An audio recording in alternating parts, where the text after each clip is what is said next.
As we continue studying through Jacob's life, we come to Genesis chapter 29. I'm calling it God as my life coach. You may or may not know that term. It's a fairly new idea in our society, but people are hiring life coaches. Somebody to meet with them fairly regularly, help them set goals, help them figure out how to reach their goals and all that, which I'm sure is apparently helpful to some people. But if you're a believer, the Holy Spirit is within you, and He's the best life coach you could get because He knows things no human knows. He can warn us when we're about to make a mistake. He can give us direction about what we need to do. He illuminates the Bible to us so that we can learn the principles of life from there. So I just suggest to you, if you're a believer, God is your life coach. And it would do you well to listen to His directions and His insights. And so we're going to look at Genesis chapter 29 at how God, as Jacob's life coach, taught him some important life lessons.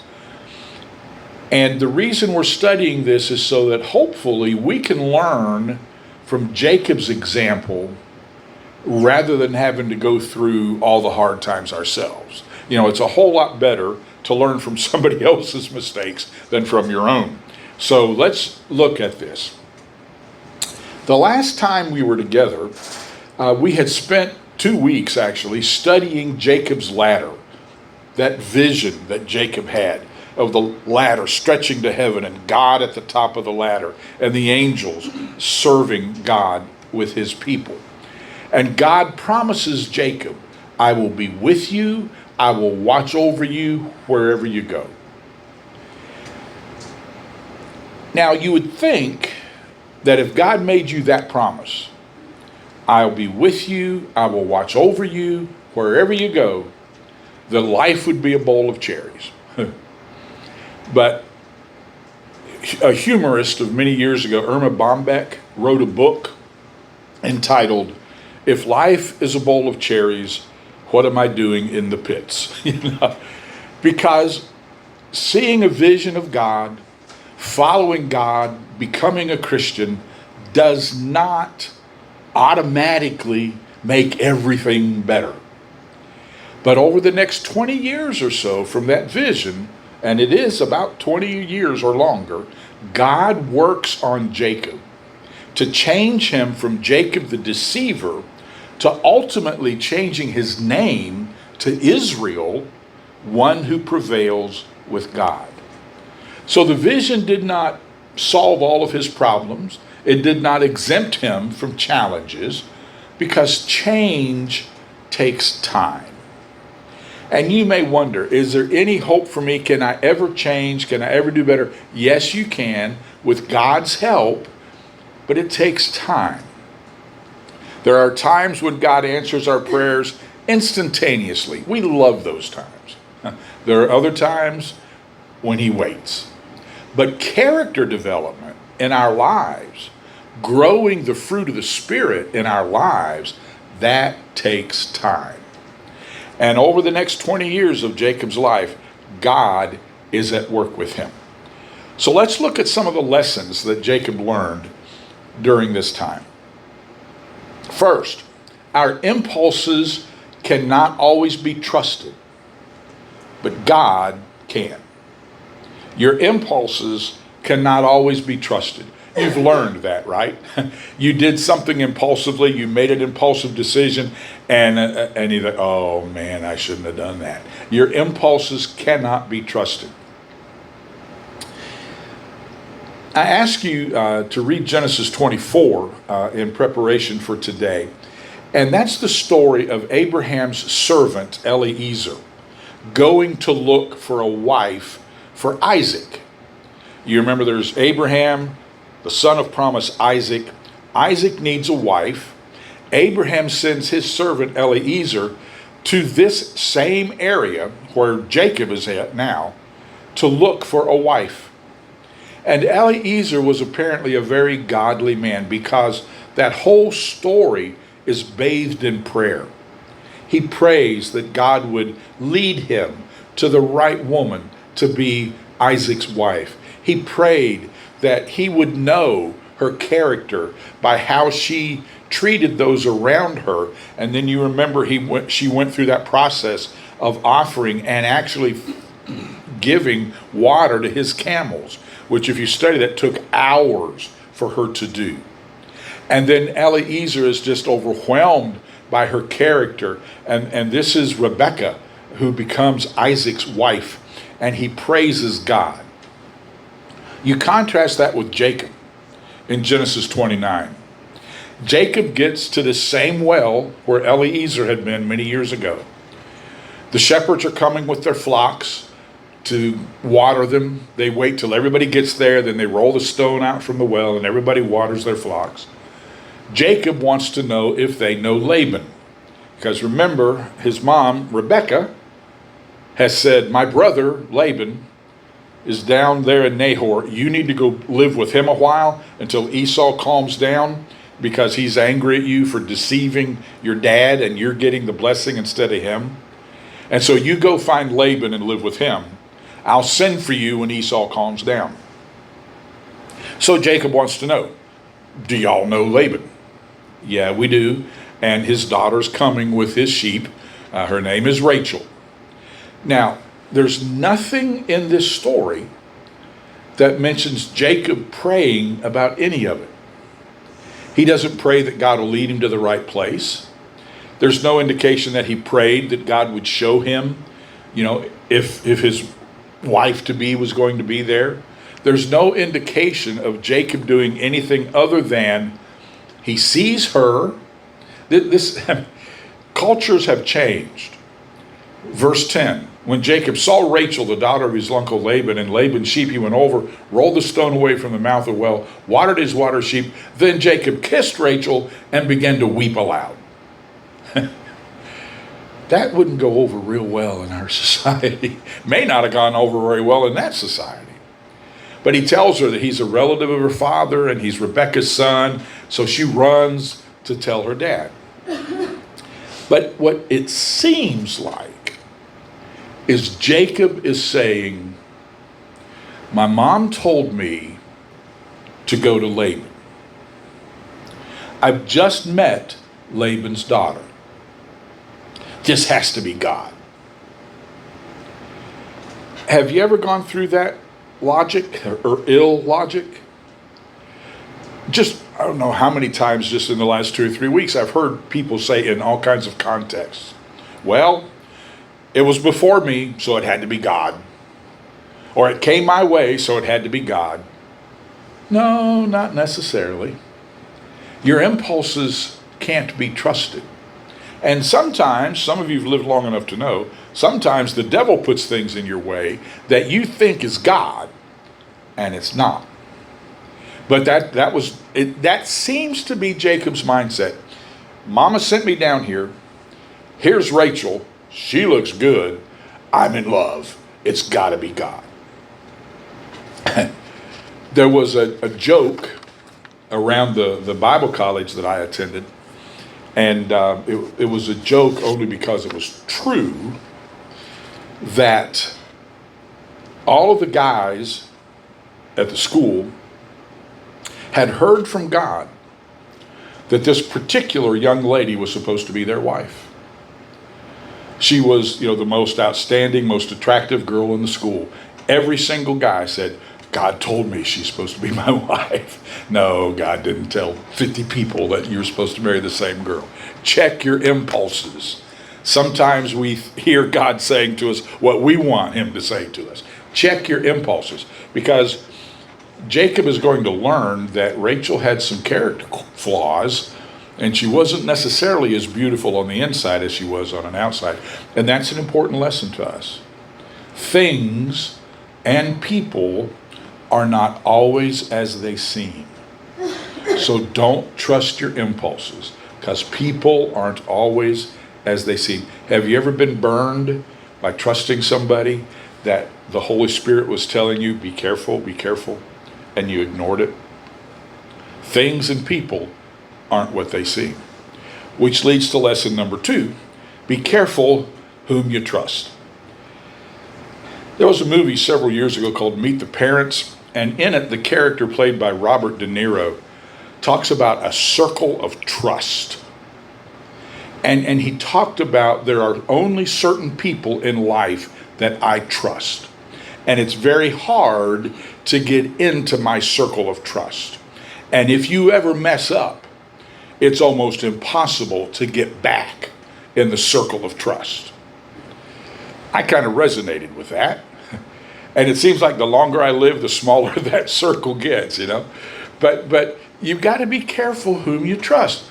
Jacob doesn't seem to have any discretion in trusting Laban. And he's going to learn that was a mistake. Because when he meets Laban, verse 13 says, he tells him all these things. Now, the scripture doesn't tell us what all these things include. But I have an idea, and it's just my opinion, that Jacob told him the whole story. Jacob probably said, okay, Laban, your mom, or your sister is my mom, Rebecca. And let me tell you the plan we put together so that I could get the blessing instead of my brother Esau. And let me tell you how sly your sister is, and what we did. We studied that a few weeks ago. What we did to deceive Dad. And I've got the blessing, and I've got the birthright. It's just my opinion that Jacob told him the whole thing. Now, again, back to Genesis 24. When Eliezer meets Rebekah, she introduces him to Laban, her brother. And Eliezer tells him how rich Abraham is, that he, Eliezer, had been charged with finding Abraham's son a wife, and he gives them costly gifts. And so Laban doesn't mind his sister going with this stranger to marry somebody he'd never met, because he knows she's marrying into a very wealthy family. And many scholars believe that now, these years later, when Jacob shows up, it doesn't take Laban long to put two and two together. Wait a minute. My sister is his mom. My sister is the one who went back to marry Isaac. Jacob has just told me he's got the blessing and the birthright. Oh, this is my in. This is how my ship has come in. I've got Jacob right here. And he's the guy that's going to get the blessing. He's the guy that's going to get the birthright and all of the riches and all of the wealth that's come. He's my ticket. I'm going to hold on to him.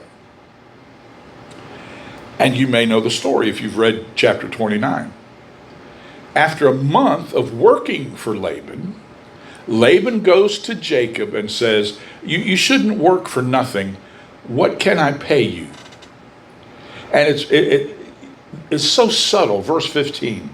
Laban said to him, just because you're a relative of mine, should you work for me for nothing? Tell me what your wages should be. Oh, Laban is a master manipulator.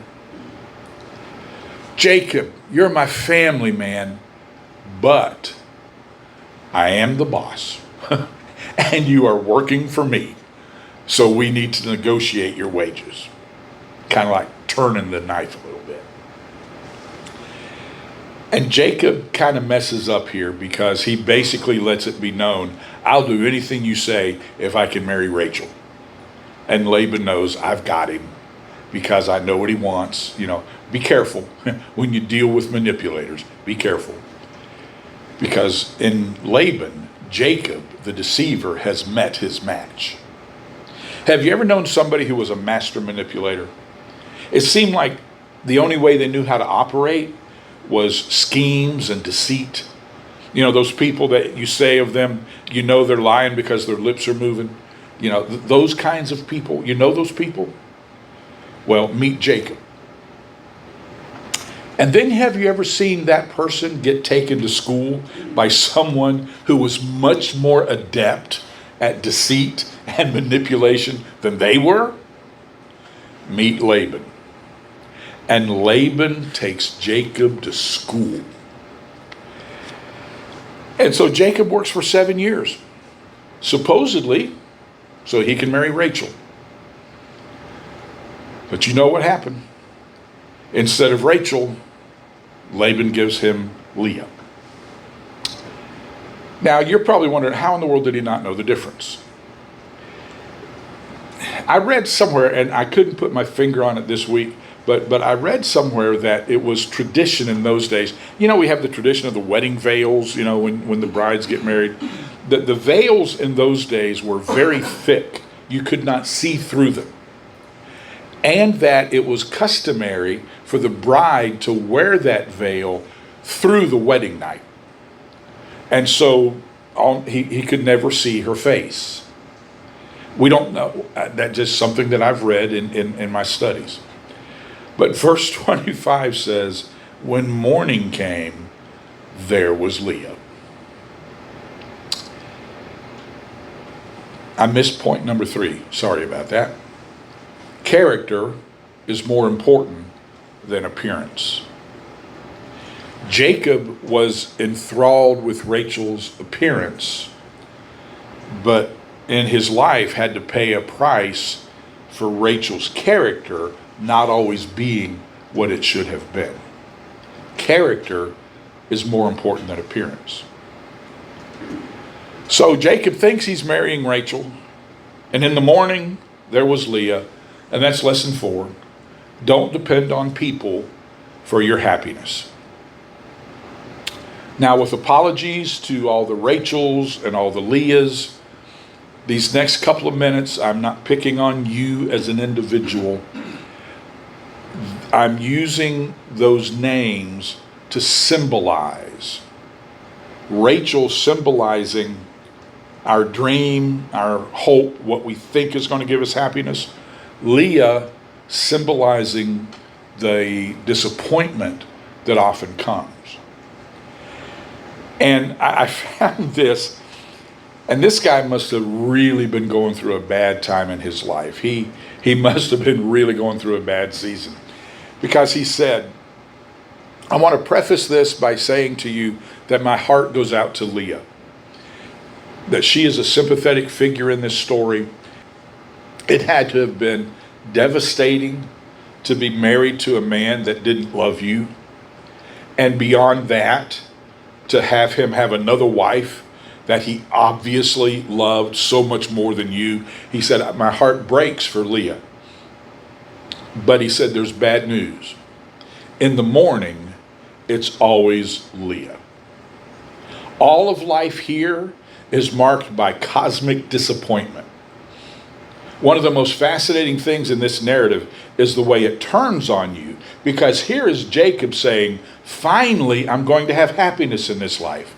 Finally, I've got Rachel. But in the morning, it was Leah. No matter when and what you think is Rachel, it will always be Leah. Now, I am not that depressed, and I'm not quite that cynical. But I understand what he's saying, using those names as symbols. I understand what he's saying, because we've all gone through life looking for Rachel. We've all gone through life like, if I can land this promotion, if I can get this raise, if I can get hired by this company, if I can get this level of salary. Pastors early in their careers, if I could just get to that church, then I'm going to be happy. And you get the promotion, and you get the raise, or you get the church, or you get the person, and you're not happy. Because in the morning, it's always Leah. Don't depend on people or position or places for your happiness. Yes, there are places that are better fits. You know, there are jobs that's a better fit for you. There are people that's a better fit for you. There are churches that's a better fit for you.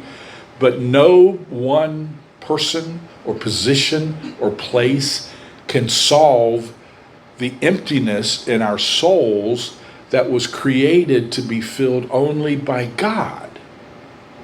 Look to him for your peace. Look to him for your happiness. Look to him for your contentment. Not another person, not another place, not another position. You ever had that happen to you? You got this wonderful job. Fantastic. This is great. The benefits are great. They promised me in 3 months I'm going to have a 10% raise. And then every 6 months after that, I'm going to get a raise. And it's going to be wonderful. And on top of that, they're going to give me commission. It's great. And you get there, and about 3 months later, your 3-month raise still hadn't come through. So you ask somebody about, yeah, we've stopped doing that. Well, what about, I haven't got my commission yet. Yeah, well, corporate just stopped all commissions. And what about you promised me flex time? I'm sorry, they changed that policy. And you realize, is Leah. What you thought was going to be it, isn't it? And that's a life lesson.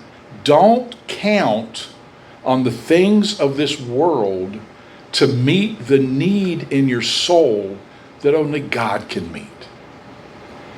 People can't meet your needs. People can't completely satisfy you.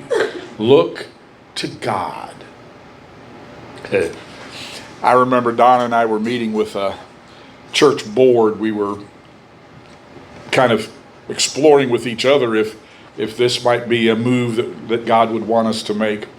And at some point during that process, the chairman of the board said to me, I just need to warn you that our PR is a whole lot better than our reality. About 4 months into the job, mess happened everywhere. And he came up to me with a little grin on his face. He said, do you remember what I told you about our PR being better than our reality? Now you know. Yeah, just don't count on the perfect job, the perfect place, the perfect person, the perfect church.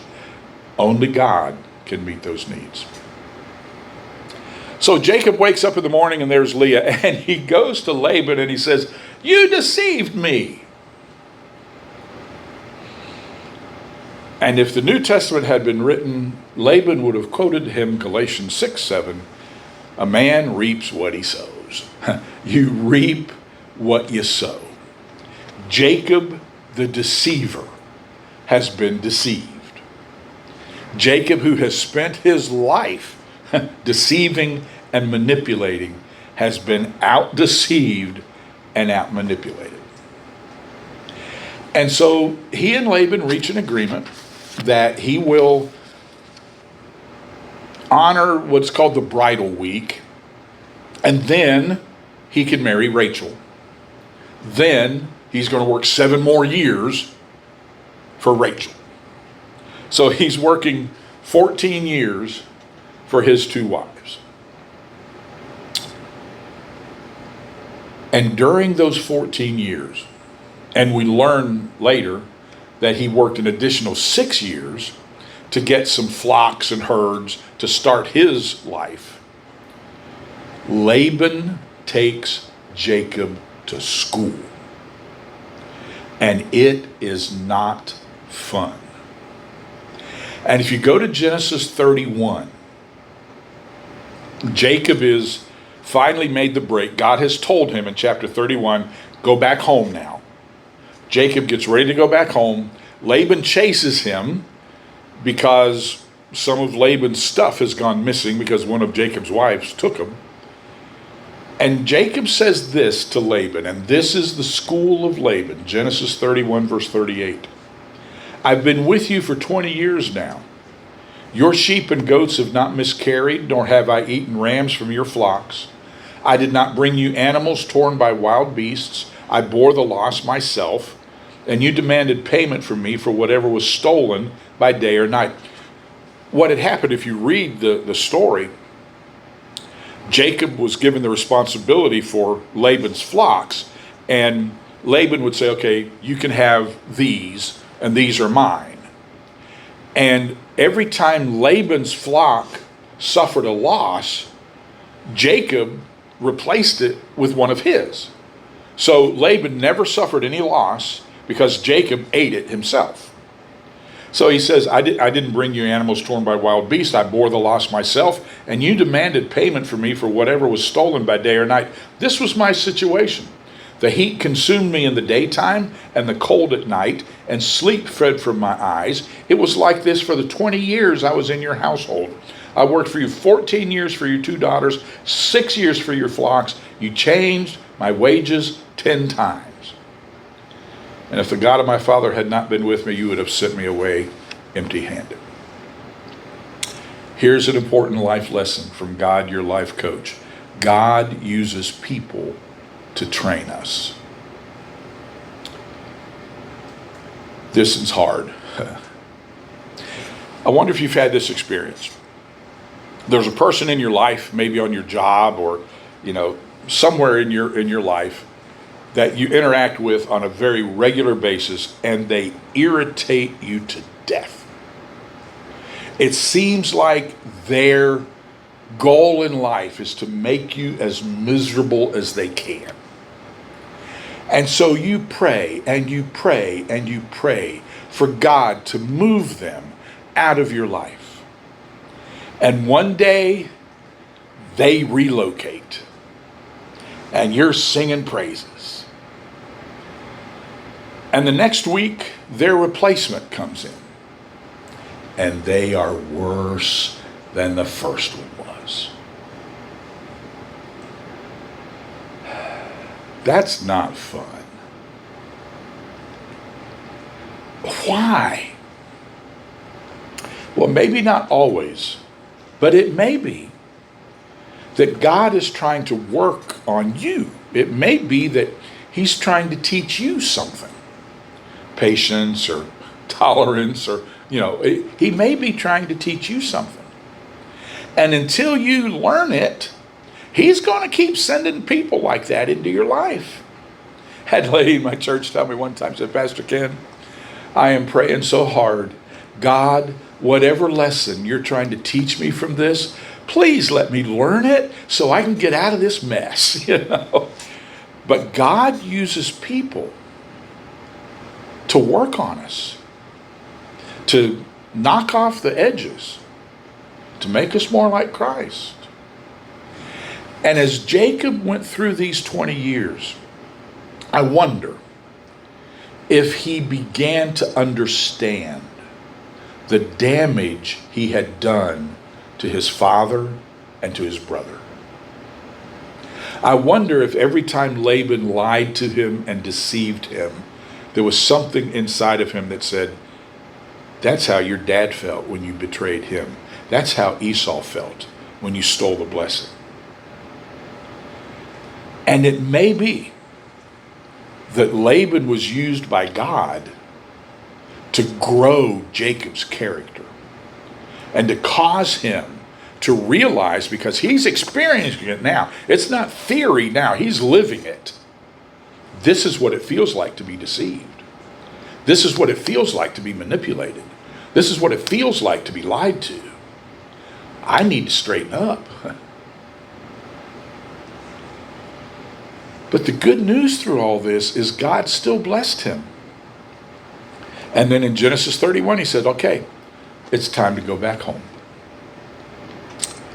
But there's one more lesson, the most important lesson through this whole story of Jacob, is that God is in control. And his plan will be accomplished. If you read on the rest of chapter 29 and on into chapter 30 of Genesis, you will read the details of the birth of Jacob's children. And you'll read some familiar names. Now, remember, God had told Abraham and Isaac that through their descendant, singular, all of the earth would be blessed. Paul tells us in Galatians 3 that promise was pointing to Christ. He was the descendant from Abraham and Isaac and ultimately Jacob who would bless the entire world. And God had determined, we studied this a few weeks ago, that Jacob would be the son of Isaac through which the promise would be fulfilled. You may or may not know that this guy Jacob we're studying, in future years, God would change his name to Israel. If you want to know where Israel comes from. He changed him from Jacob the deceiver to Israel, that means one who has prevailed with God. And if you read chapters 29 and 30, you read the names of Jacob's sons who become the fathers, if you will, of the 12 tribes of Israel. And before Isaac dies, he divides up the land between those 12 sons, and that's where Israel comes from. That's where the 12 tribes comes from, this story. God is in control. Through all of the mess of Jacob's life, God has now put in the pipeline the nation of Israel, through which the Messiah will come. A couple of names that stick out. The Levites. He had a son named Levi. That's where the Levites came from. The Levites were the priests. The priestly line came from, you want to guess their mother? Leah. Another name that sticks out is Judah. The tribe of Judah is such a key tribe in the history of Israel. You may remember one of the names of Jesus is the Lion of the tribe of Judah. Jesus comes through the line of Judah. Judah's mom? Leah. God is in control. He is at work. And sometimes people shun you like they shunned Leah. God still can use you and work through you in a mighty way. In every situation of life, God is in control and his plan will be accomplished. That's incredible. If you and I had been reading this story of Jacob and not known how it ended, we said, what a scoundrel. God can't do anything with him. God, why did you choose him? But that encourages me, because man, if God can work with Jacob and his mess, he can work with you and me in our mess.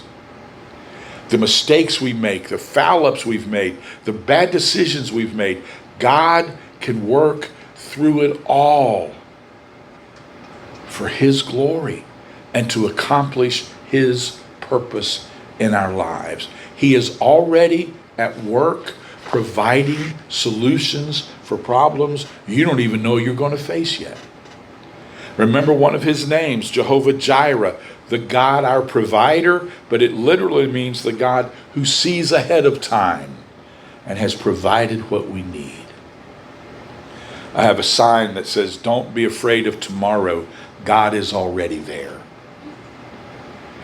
And the lesson from Jacob's life that the Holy Spirit, your life coach, wants you to get this morning is that God's plan will be accomplished. And God is in control. And if you will take the mess of your life, the broken pieces of your life, the shattered dreams of your life, and say, God, if you can do anything with me, here I am. He'll do something with you. Now again, it took over 20 years in Jacob's life. We want it to be, by tomorrow noon. But if you'll just say, God, see, here's what we do.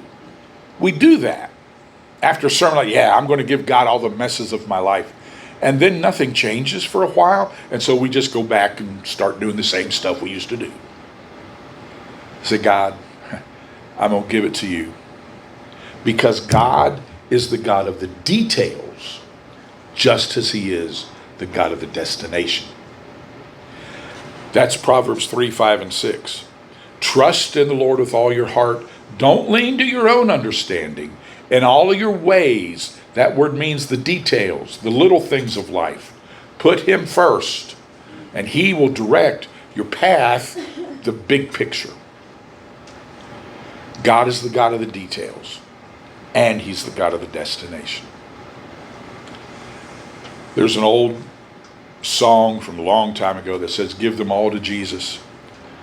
Broken dreams, wounded hearts, broken toys, give them all to Jesus, and he'll turn your sorrow into joy. Father, too many of us, too often, try to make things work ourselves, and we just make it worse. So Lord, may we today give you the broken pieces of our lives, the broken dreams, the mistakes, the bad decisions, the sins. May we give them to you and say, Father, forgive me, rebuild me, make me the person you want me to be, accomplish your will in my life.